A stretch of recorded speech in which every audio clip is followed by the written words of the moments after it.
Soy el subteniente Matías Villanueva Muñoz, oficial de telecomunicaciones del PSG Contramaestre Ortiz. El día de hoy nos encontramos realizando una comisión en el área jurisdiccional de la Quinta Zona Naval.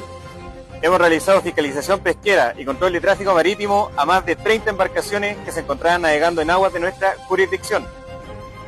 También realizamos el relevo y reaprovisionamiento del faro Guafo, con apoyo del helicóptero FAN, en una maniobra que duró más de 10 horas.